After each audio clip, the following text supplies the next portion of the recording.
depending on what you want to cover, we got however long. Okay. I think I really want to touch base on the context of mindset Okay. because when you get stuck and you're just in that loop and you're in that spiral, it's hard to get out of it. But being able to try to look at it in a different perspective, the only way you're going to do that is having the right tools. Being able to get connected with the right thing that works for you specifically. Uh, Being able to ask yourself, okay, why did this happen? What did I learn from this? How can I change this into a different narrative? For instance, my husband dying. Yeah, why did this happen? This sucks. This is horrible. Fuck life. Yes, it happened to me, but what can I learn from it realistically? Perseverance? My biggest thing was is being isolated and alone. How do I turn that into a positive? I felt the pain. I felt the isolation. I felt the loneliness. So you start reaching out to others. I did the Memorial Day concert, did the baby shower. I got a part of late husband's Colonel's Foundation, Saber Six Foundation, being able to bring back together the guys from the unit. I felt like, hey, I can get my family back again because the military was my family. And being able to get connected with them, we were able to bring some of the veterans together and do new events. So rather than being stuck in, why did this happen to me? I feel horrible. Life sucks. Creating new memories, not to replace those old ones, but to lighten those old wounds by new positive experiences. I've went whitewater rafting with the guys. I went skydiving with the guys from the unit. Being able to bring them together and create new memories, not just for them, but for myself as well, because my husband died next to these guys or got shot. And trying to create new positive memories with that, knowing that I've been isolated and alone, and they're isolated and alone, that we can help each other with that. I was able to get connected with my life coach and my mentor with the Mind Shift Experience platform. There's a university that she has that is connected with a lot of different resources in the senses of positive mentorship, life goals, different things that you want to work towards. I have access to the Mind Shift game specifically. There's a game board that goes along with it that you can do a 8-week course that just helps you better yourself with focusing on your goals and your mindset and how you can change that into a positive narrative. And I've seen it happen in such amazing ways, even with my own kids, of, look at it like this instead of like that. So when you go and do these positive experiences of events with soldiers or Gold Star widows and stuff, you're able to change that. Why me? Why me? Like, this just sucks. Like, you're in the spiral into, okay, yes, this happened to me, but what now? What can I do and move forward in a positive light? And for me specifically, was being able to help those that have felt lost, that have felt unheard, that have felt the isolation and confusion of the grief. And I think that's a lot where it comes from is that these type of organizations, especially like ones for the kids that we're talking about, they're not going to be built until it's built by someone who's gone through it, someone who's doesn't want to feel like that anymore and who doesn't want others to feel like that. And like I said, I've gotten grief for doing these things. Like, this is just publicity. Why would you do such a thing? That's just horrible. I'm like, that is an interesting perspective. Everybody's got their perspective on it. Once again, it's mindset. How are you going to look at it? I'm looking at it as, if it's going to help somebody with encouragement, with knowing they're not alone, then I'm going to do it. I haven't gotten paid for any of it. The trips or the plane tickets, maybe because I was a part of their, situation and whatnot. But it's not about that. It's about being able to reach individuals that feel alone so they're not. And I've noticed that too with a lot of people. Once you start going heavy into the military aspect, whether it's the Gold Star moms or for veterans and stuff, that many want to automatically accuse you that you're just trying to put yourself on a pedestal, or you're trying to get clout or some type of applause and adulation. And it's quite the opposite.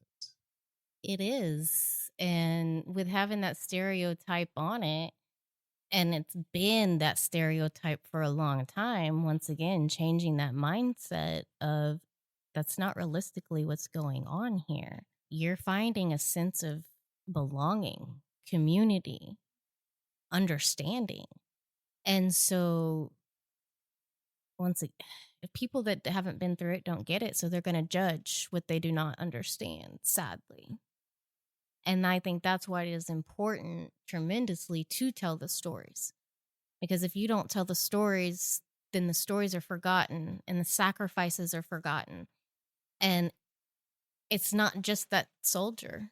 It's not just that soldier that passed away. It's the veterans, it's the families, it's all of that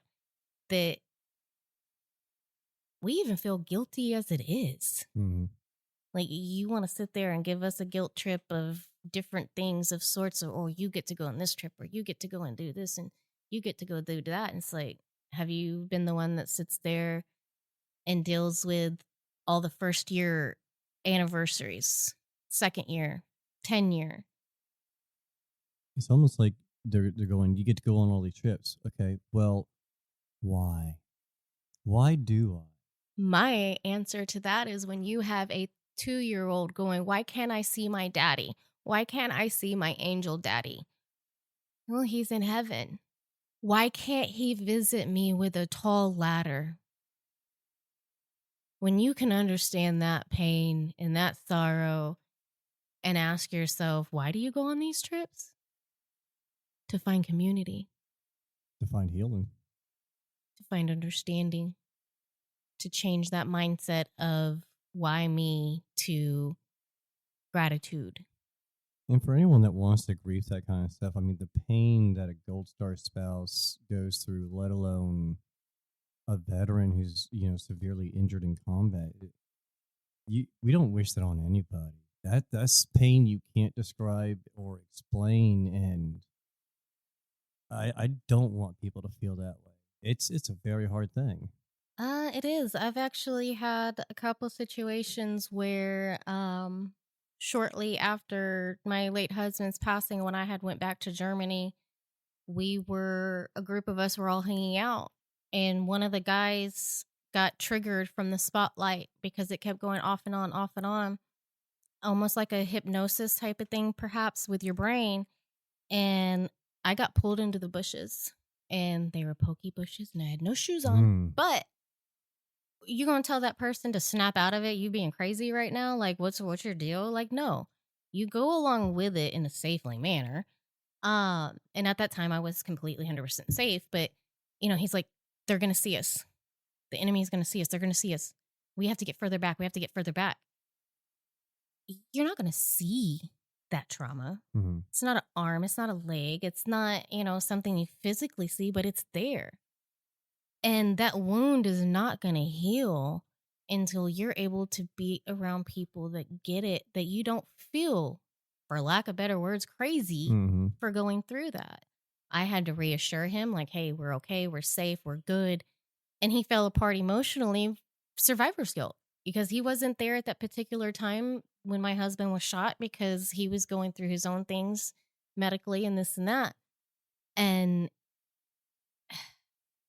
it's heartbreaking. And it's even the simplest things, like you were talking about spotlight.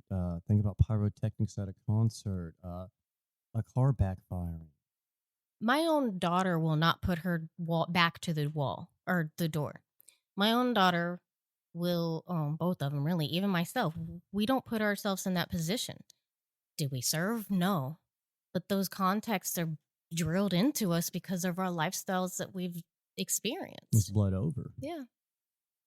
I mean, even to this day, I don't sit out in the open at a restaurant. I don't think you can pull about 100 veterans. I think maybe one would sit in the middle. The rest will have their back against the wall and doing what they're supposed to. They know where the exits are. They know where the entrances are. They know. They could almost tell you about what half the people are wearing, what's concealed on them, and all sorts of stuff. Their brains are just going 1,000 miles a minute. And so are the widows. Mm-hmm. And people don't consider that necessarily because, yes, the veterans had tremendous amount of trauma, obviously, when you are boots on ground in, country, but that gets robbed off or whatever on the families as well because when the veteran is waking up in the middle of the night but not really awake and he's going through the house doing security checks or he's having to put all of his gear on because the neighbors are playing their music too loud and he don't know what's going on. I've dealt with all of that as well and people don't get that. 4th of July, New Year's. I actually see more posts on Facebook about keeping your dogs indoors and keeping them safe around those holidays than you see about veterans and stuff. Sadly, that is very true. Yes. I mean, I know they make the signs that say like veteran lives here, please be polite with your fireworks. And I could never own one. I just don't see the point of it for me, even though fireworks have a problem with me. But two, my neighbors would rip that shit up. They don't care. Most people don't. They're like, it's America. I get that 100%. But I think one thing that we have lost in America is Empathy. empathy. Yeah. Understanding and being like, yeah, it's sad, but it's true. People are so concerned and fixated on themselves and what they go through rather than being able to stop for a second and put themselves in someone else's shoes, even just for a moment. They would rather criticize than demean. Yeah, because once again, they don't understand. They don't understand what they don't know. But with the public speaking, like I try to do, and getting the story out there, I've had the privilege of talking in DC at an event for the Saber Six with a lot of retired, higher ranking individuals and senators, whatnot people. And one of the gentlemen that was there, he was a veteran, but his wife had walked up to me and she's like, you know what? Thank you for saying what you did. And it was in the context of trying to find friendships, trying to find community with civilians is extremely difficult. And it makes it suffocating and, lack of connection and all this. And she's like, thank you for saying that because it's the truth. It makes it extremely difficult and hard. And so for me to be able to get out there and tell the story and tell his story and tell my story of dealing with all of it, it helps others. And without that, I feel like the stories are forgotten and I can't allow that. There's a famous quote that I love, and I probably will butcher it, but you die twice. Once when you first die, and once when your name's no longer spoken. And just even the thought of some of these veterans, even going to World War II, Battle of the Bulge, Normandy, I could imagine their story never being told. I've had the privilege of speaking my story at a church event that does stuff for veterans in Tomball. And there was a lot of older veterans that were there that evening. And of course, I have some going, yeah, right. Like, what are you going to tell me that I don't already know about the military? I'm like, okay, I understand. I'm like, well, my story is unique and it has a unique perspective. I ain't saying mine's better than yours or vice versa or anything like that. But even when I spoke at that event that evening, a lot of the older veterans were surprised and taken back. And they were grateful that I did get up there and I did tell that story because they never even considered it. Mm-hmm. And since then, quite a few other ones have spoken up and said their stories because they're too important not to be told. And that's what it's going to take, is for the stories to constantly be told. And, that's why this is created, so we could get those stories, record and preserve them, archive them for futures. I know to some degree in the United States, at least, we're all about, sadly, tearing down stuff. And I get to some degree there's a lot of controversy on some of those items and things that want to be taken down. And I get that 100%. We are human, but I think regardless if it's a good history or bad history, to some degree, it needs to be shown and explained and displayed because it should be shown what not to do or not how to act, or this was wrong and this individual did this wrong, or whatnot. But without keeping those things there, sadly history usually repeats itself in a Mm-hmm. bad way.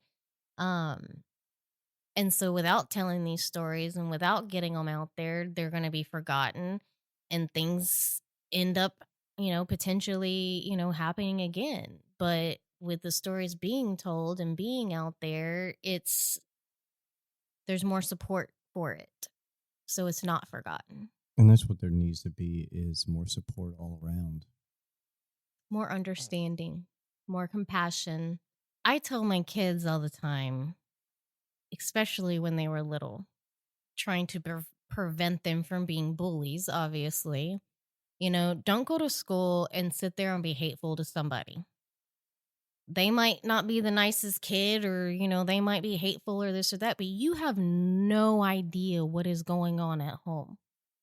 That kid might be acting like that and they could be a miserable beat da da da da da at home.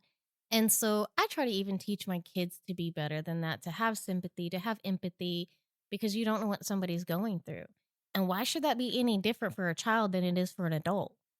You shouldn't sit there and have judgmentalnesses, or, you know, judge somebody before you even know them. Judge a book before you read the cover kind of context. Because you do that, I mean, I've noticed that a lot of the people that I kind of preform my own opinion on, once I got to get to know them, it's a whole new story.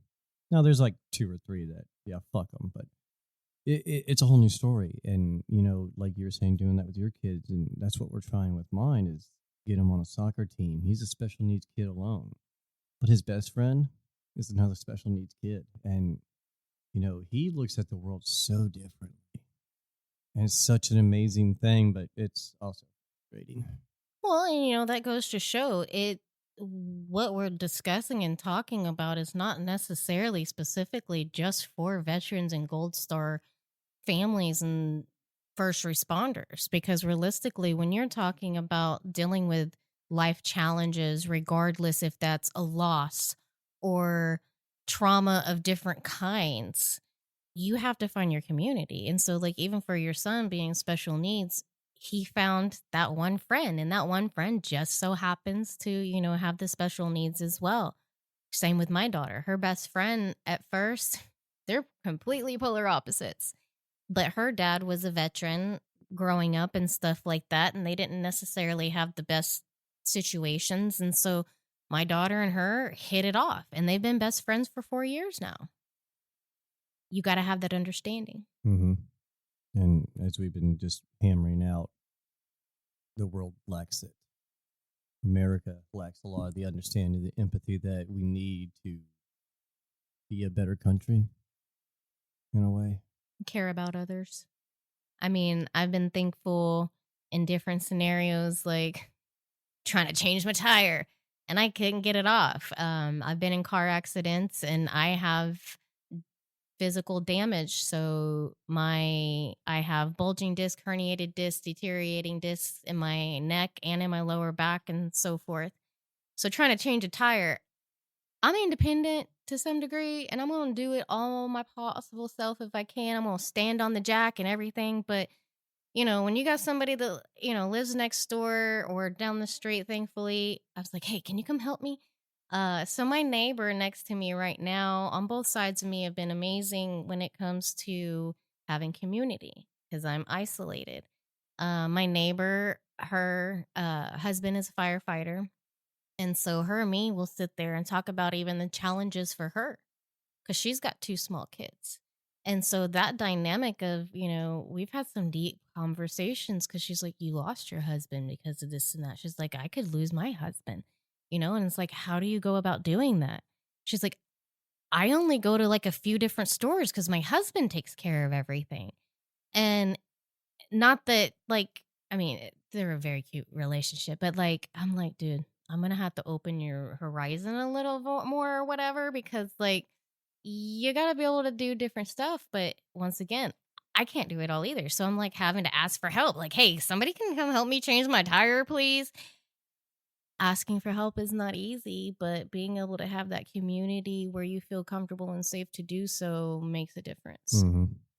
I wish I had that community here, but there's only a few neighbors I actually talk to. But I can relate with herniated disc though, and the degenerative disc disease. It really does limit what you can and can't Yeah, cleaning, like dusting is not my favorite. Laundry, like just doing that repetitive overness of folding laundry. Yeah, I'm like, okay, Trinity, here's your pile. Peyton, here's your pile. Y'all go do y'all thing. do. Fold the damn socks. Right. Well, if you can find them. I swear, Mom, where's the socks? I'm like, we all have the matching same socks. I'm gonna make it easy. All the same color, all the same size, easy, right? No, I swear there's a sock monster somewhere and I don't know where it is. But I don't have much community close by, sadly. Um, I was struggling recently with my daughter graduating high school here soon and her dad not being here. It's hard. It's super hard because I know he'd be super proud. And it's like, okay, when you're having a mental break or an emotional roller coaster or, the rabbit hole, like, what do you do? And so I texted my neighbor. I'm like, hey, you want to go sit outside and have some wine? Let the kids play? And I don't have very many that I can do that with, but just having that person there. She had no idea. She's like, oh, yeah, sure, let's go hang out. And then I got outside and I'm like crying and boogers. And she's like, okay, cool, let's do this. All right, change the plans. Right? Like just 2 cups of wine instead of 3 or whatever it is. But there was an unspokenness of just community of just sitting there and having somebody there.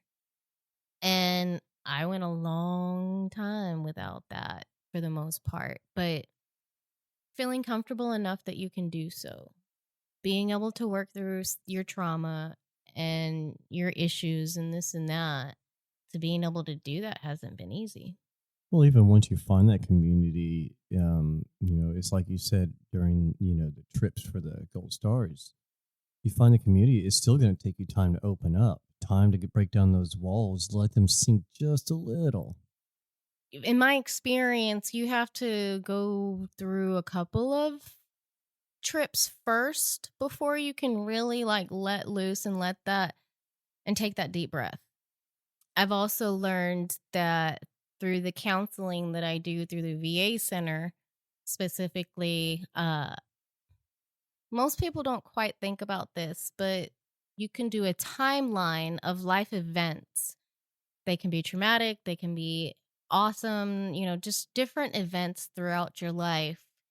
And usually, if you're having a horrible day and you don't know why necessarily, you can look back at that timeline and be like, oh, this totally explains it because you're not mentally always thinking about that, but your body and your mind and all that other can just be feeling it. And so being able to have that community is important. Now, the people next to me, they're not military, you know, so they're not going to understand a lot of the struggles, but because they're decent human beings with compassion, they're like, you know what? I might not understand you, but I'll sit outside with you and I'll hang out and I'll give you that extra body to just be there. They'll be your body double and just someone to vent to. Yeah. Sometimes that's all it takes. Oh, yeah. Other than the kids, because usually they're the ones that are causing it. Yes. But I've been blessed, realistically, in my opinion, with how amazing my daughters specifically have turned out. My oldest has overcome a lot with not having her dad around and feeling a lack of connection there. She's going to be graduating from high school soon with her veterinarian certificate specifically. She hunts. I've tried to get her into guiding hunts for people because she's got that passion. She loves it. She's a great shot. There's some of the guys from the unit that are like, well, we haven't went animal hunting. We haven't went animal hunting. So that would be a first experience. I'm like, hey, let us know, and we'll take you out. But she's grown so much. And I know her father would be extremely proud of her. And knowing that she's been able to change that mindset from a pity party to gratification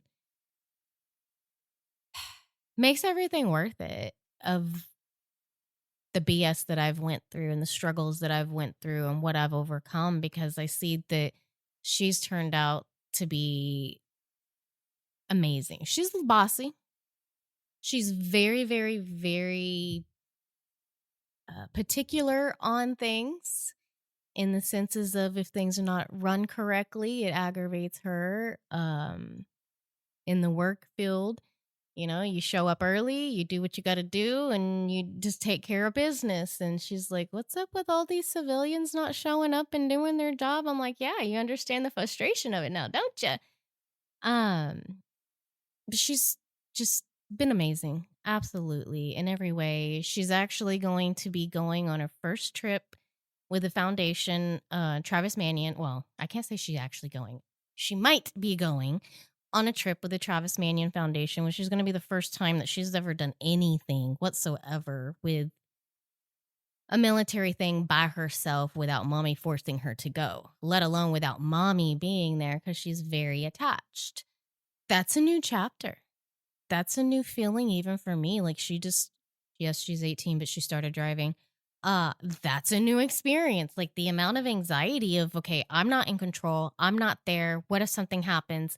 I need to protect her because daddy's not there. Nobody else is there. It's my responsibility.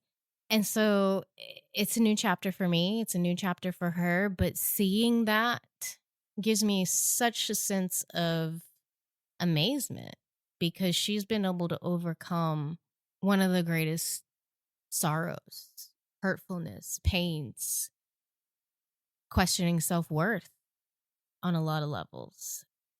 And it's amazing to see. And, with Trinity, my youngest, she's overcome a lot.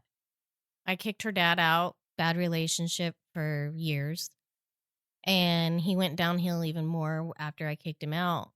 And it's been over 8 years since she's seen him. She's got 2 brothers that she hasn't been able to see either, which I've tried to connect with them, just never seemed to work out.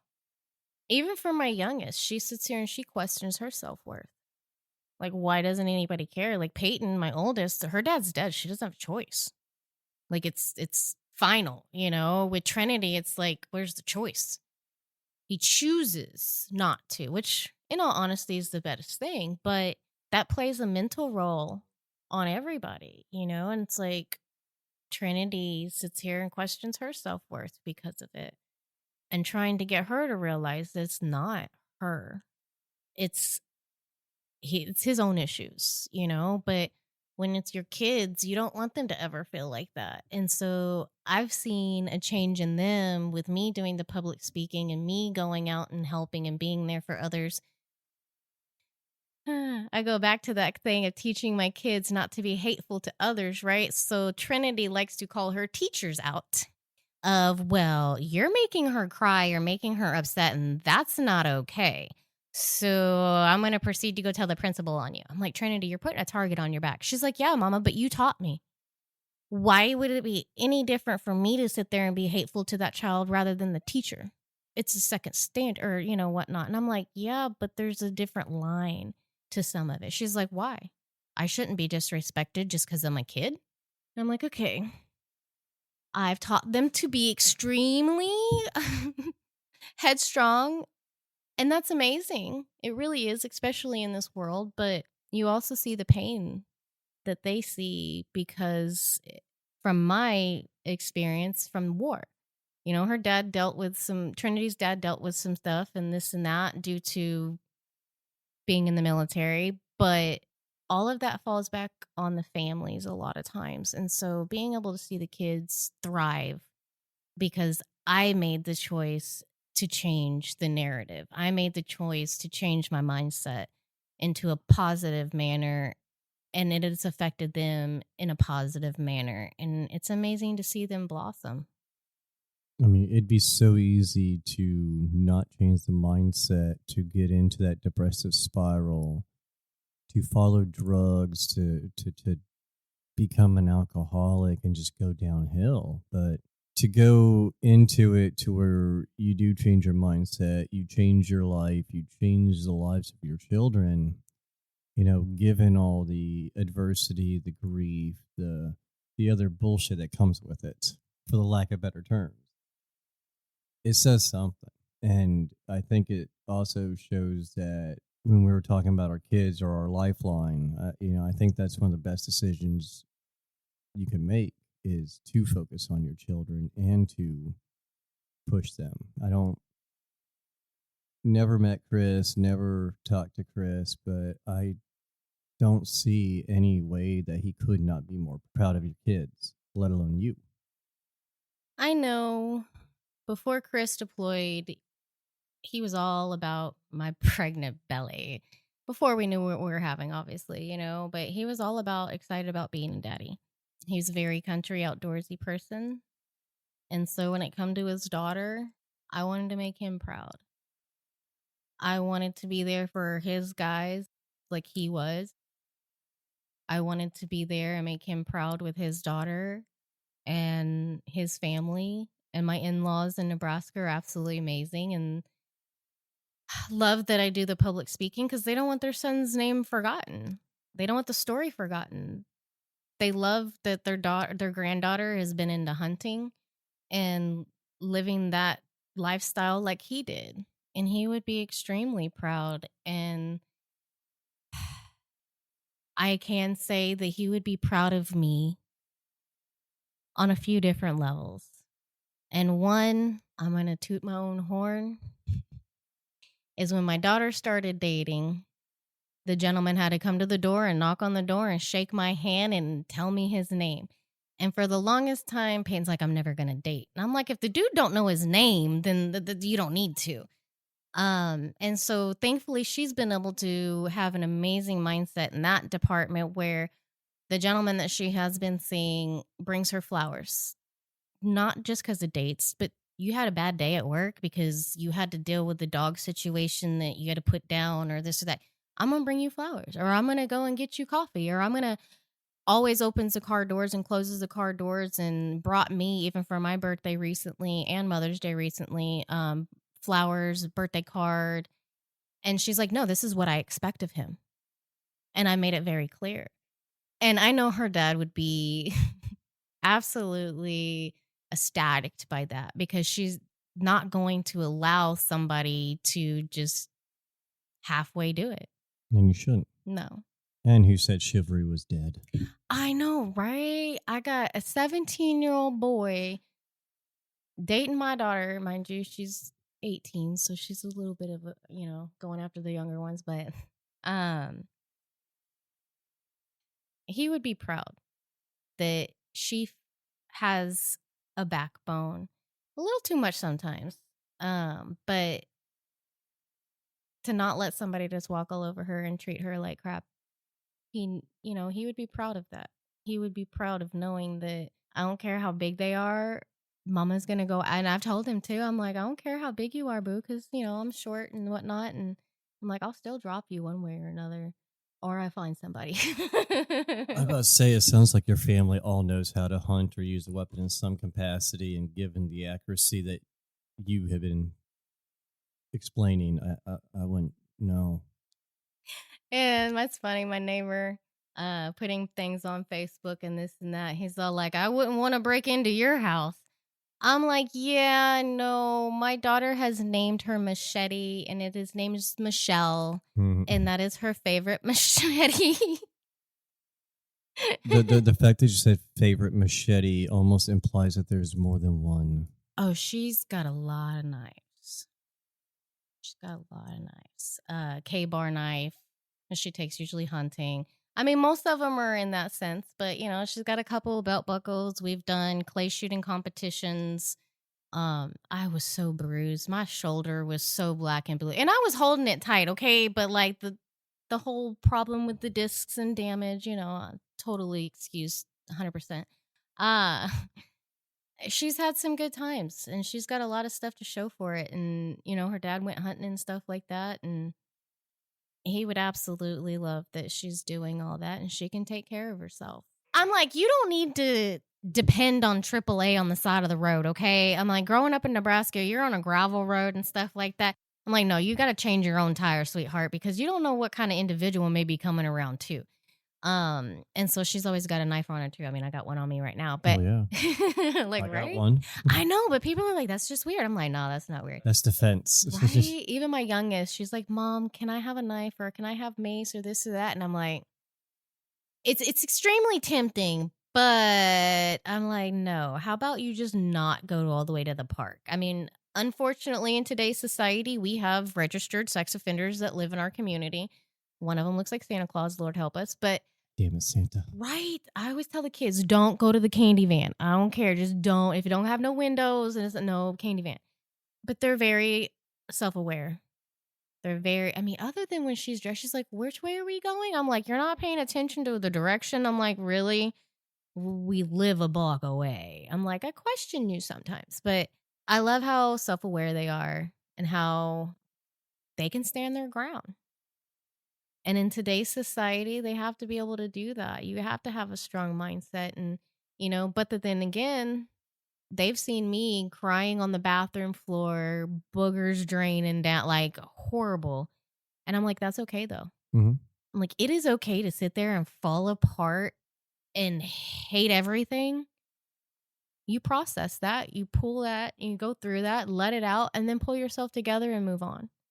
And teaching them that it is okay to be vulnerable. It is okay to feel like fucking life sucks. And that's okay. But what are you going to do with it? And how do you go and change that? And it's not perfect. I still struggle, different times, different thises, different that's. The weight of the world. Like, I'm taking care of everything. Car gets a flat tire. I got to call and find somebody, or I try to get it off. AC needs this, or this needs that, or the backyard. Like, everything's on me, and it's exhausting. But knowing that they can take care of themselves realistically is a game changer. It makes it all worth it. Yeah. Because the exhaustion worth it. I don't know. I mean, it gets heavy, and they see that. But they also see that mom's not stopping and mom's not giving up. I think that's the important part, because you even were saying that, you can break down, you can fall apart. It's just what you do with it. Are you going to sit there, dwell on it, or are you going to pull your boots up and get moving? Mm-hmm. As long as you can process it, just figure out why and how to continue on, then that's the better aspect. And it's not one thing fix all for everybody. Everybody's different on what works for them and the different tools that they need depending on their experiences of life situations.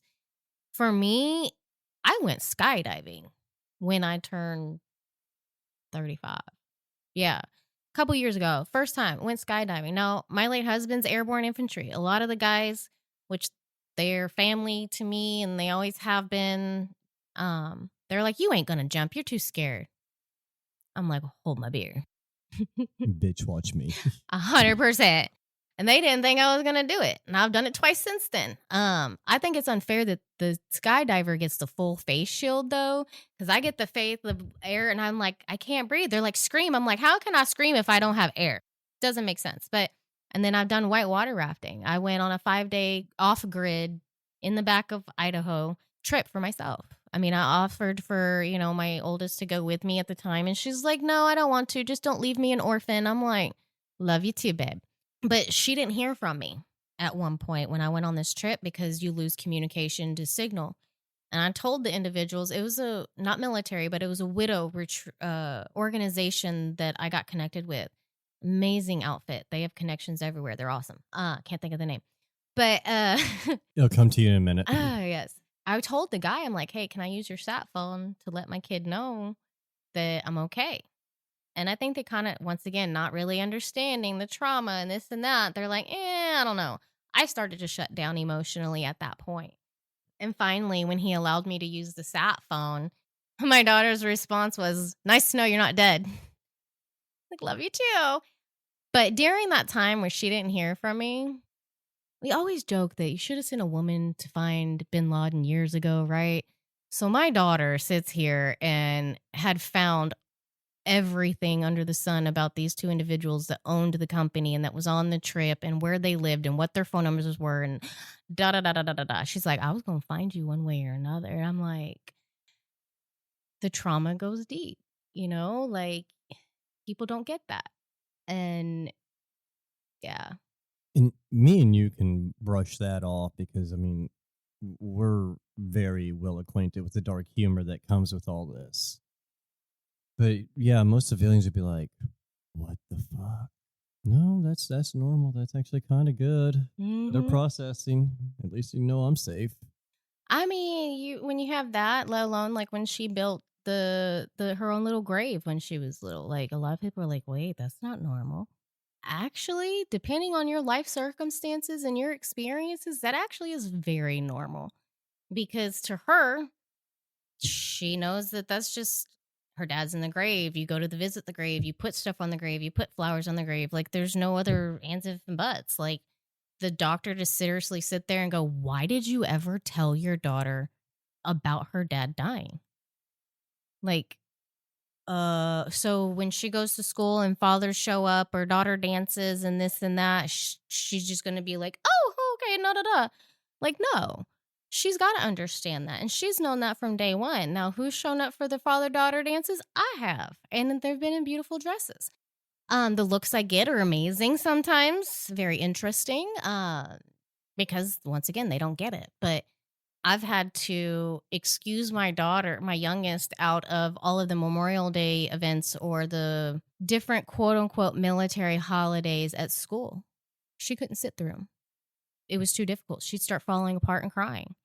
And so they would send her to another room. A lot of people, they don't get that. They might even look at that, oh, that's disrespectful. Well, you know what? When you don't understand the circumstances necessarily behind that. Well, even nowadays, I don't really know how many schools put a preference on veterans and Memorial Day because Memorial Day is after school's over. It's kind of like Father's Day. But like for Veterans Day, I don't make my kid go to school. If he doesn't want to go to school, guess what? We're going down to IHOP. We're going to have some pancakes. We're going to see some veterans there. Then we're going to go to Houston and go see a memorial. Mm-hmm. You're going to learn how to properly treat veterans, how to properly treat this military community, and you're going to learn the true meaning of what Veterans Day, Armed Forces Day, and Memorial Day is. Because I'll be damned if my kid is going to sit here and go, Memorial Day is for the veterans. Boy. But yet, sadly, there's so many adults that do that too. Oh, And yes. it's ridiculous. Oh, yes. I mean, I know like with Trinity, with nowadays in society, she sits here and she wants to talk about, she's got it on her shoes, embolish ice. Okay. I can understand her point of view to some degree as well. People's lives, kids, families. I get that. But you also got to understand that people are just doing their job. They might not like it, they might not agree with it, but they're just doing their job. And so, even with her, in the context of standing up for a flag or different things of that sort, she's like, what's the point? it's a government stuff. F the government. Da da da da da. Government, government. I'm like, dude, that's a whole different entity. You are putting all of it together in one big, huge bubble, and in reality, it's not. And so, trying to teach kids the understanding of the flag, at least for us, the flag and the veterans, we represent that when it comes to the flag, or when they're doing songs or this or that. It's not about the government. You can disagree with the government 100%. Do you? But when it comes to this other stuff, it's not representing the government. It is representing the individuals that have put their life on the line to do so. To make that flag something. Yeah, but the biggest thing is teaching those kids to represent, or not just to have honor, integrity, or whatnot. And so I let her, do you, boo? Like, you want to put that on your shoe and this and that? Okay. But you got to understand the different points of view behind it. You can disagree 100% on everything, and that's okay. But as long as you respect that individual's different point of view and not be like, well, you're stupid for thinking that. No, realistically, okay, I can kind of understand where you're coming from. That's your point of view on it, but this is my point of view on it. We can disagree to agree, or whatever that saying is. So, I think the biggest thing is teaching the kids different mindsets, different points of view. And I think that that's how the world will change, is having different points of view and being okay to disagree. As a kid growing up, it was never really explained. It was just, oh, you get to have a 4-day weekend, you get to go to the beach and hang out and party.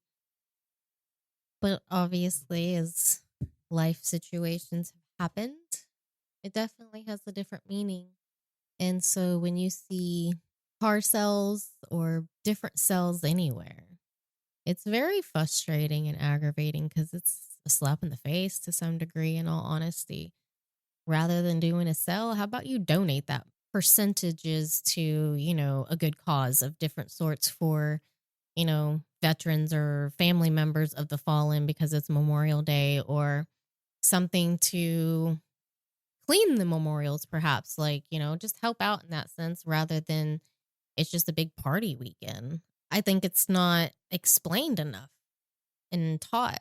I know even for my youngest, at least, she didn't quite understand it to a whole degree of the quote unquote military holidays and 4-day weekends and stuff. And so without somebody explaining and teaching, the knowledge is not there.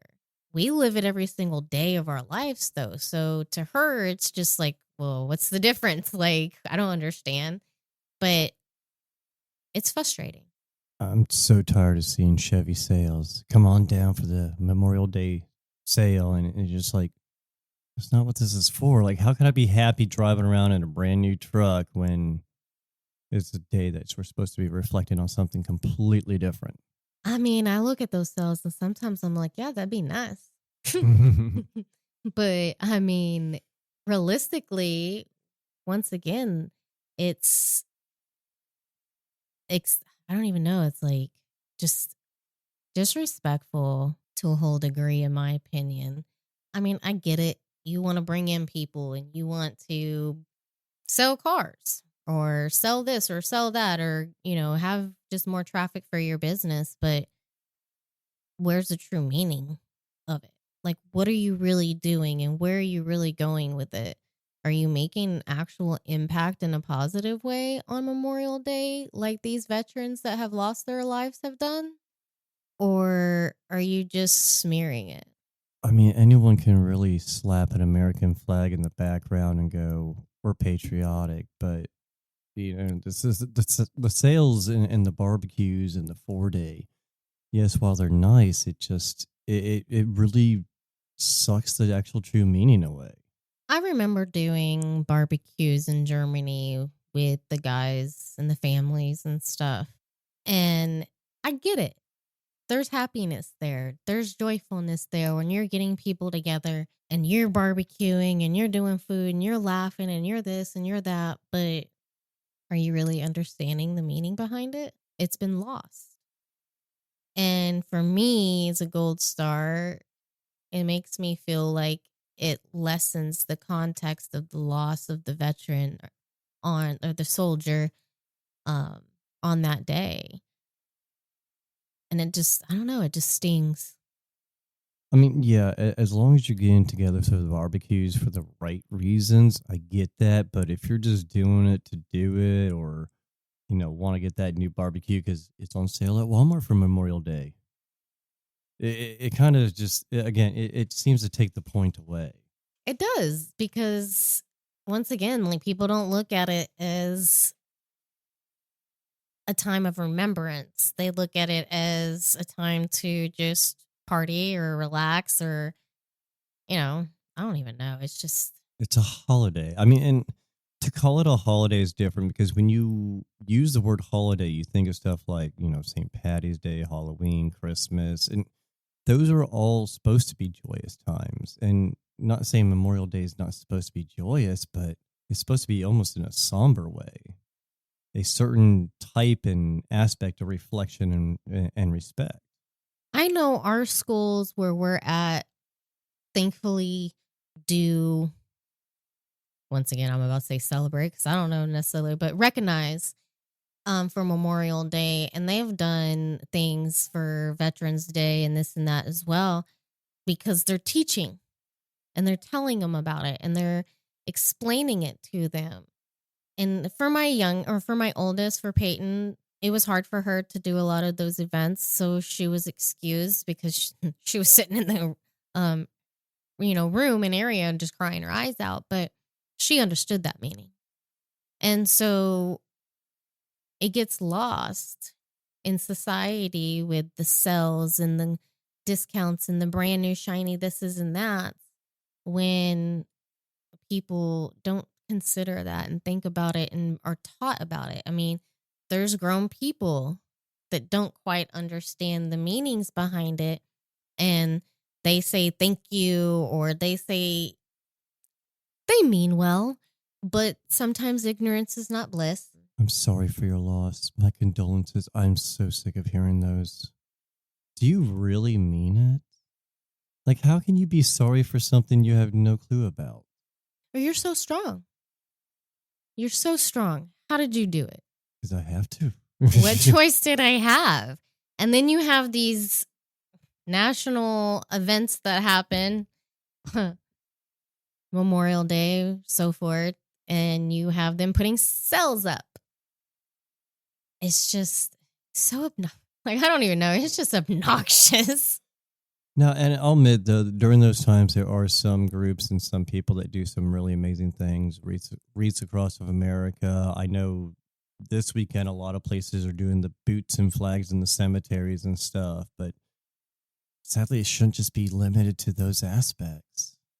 No, I know I'm going to be speaking at the Veterans Cemetery in Houston for the Travis Manion Foundation in honor of my late husband because once again I'm telling the story and I'm getting it out there and thankfully that there's volunteers that are able to come out there in remembrance of the soldiers that family members that are not able to be there.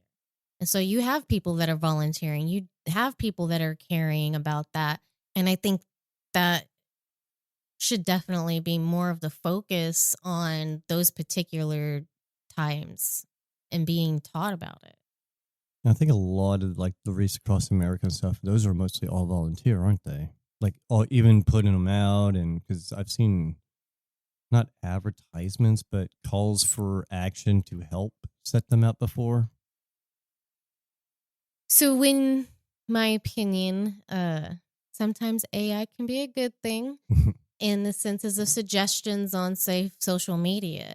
So if you really want to make a change and you're really looking into it and you start looking into these things and talking about these things, you have different ones that'll pop up, like the Wreaths Across America and different ones of sorts as well. And you can go and volunteer. And all of them, well, I can't say all of them, but a lot of those types of things are volunteered and you're going out and doing that for the families that can't be there sometimes because they live somewhere else. And that makes a huge impact for those soldiers and those families specifically that are not able to be there. And being compassionate towards that, I think, is important. I think like there's a organization or a group or someone, there's a website that does it, but they actually go and send people out to go take certain pictures of headstones and stuff that they're close by. So even if you're not able to visit, you can actually go to this website and possibly see it too. I mean, and I think that that helps tremendously on Memorial Day. And there might be other times that they go and do that, like the wreaths around Christmas time as well. They'll go to the cemeteries and they go around and put the wreaths around there. And I know as a Gold Star family, my late husband being in Nebraska, I don't have that opportunity to go up there a lot. So knowing that there's people that will volunteer and take the time out of their quote unquote holiday weekend and go and do something that matters more than them just themselves, it gives me a sense of gratitude Hmm. that they care that much, that they're willing to do that and think more about others than themselves. Goes back to that compassion and empathy that this world needs. Yeah. Final thoughts before we wrap up.